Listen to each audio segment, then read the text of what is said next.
village qu'Amadou. Déclara-t-il fièrement, si je deviens chef, notre village deviendra le plus puissant de la région. Certains villageois acquiescèrent, mais d'autres restèrent silencieux. Parmi eux se trouvait Kofi, le conseiller le plus fidèle d'Amadou. Kofi avait servi Amadou pendant 20 ans et croyait profondément en sa sagesse. Le lendemain matin, Kofi s'approcha du chef sous le baobab. « Chef Amadou, dit-il doucement, Bako convoite votre poste. » Amadou hocha lentement la tête. « Je sais. Vous devriez le destituer avant qu'il ne devienne dangereux. » conseilla Kofi, mais Amadou secoua la tête.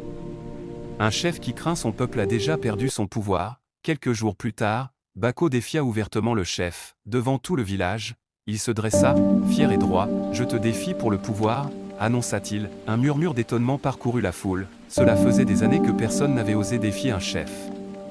Amadou resta impassible. « Qu'est-ce qui te fait croire que tu devrais diriger » demanda-t-il. Bako leva sa lance. « Je suis fort.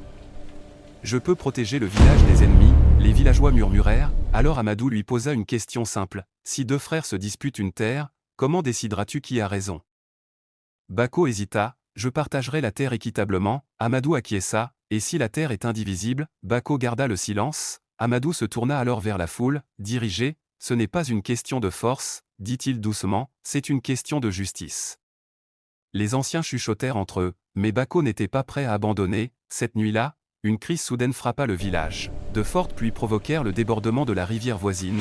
L'eau se précipita vers les champs, menaçant de détruire la récolte. Les villageois paniquèrent. Bako rassembla ses fidèles. « Nous devons construire un mur immédiatement » cria-t-il.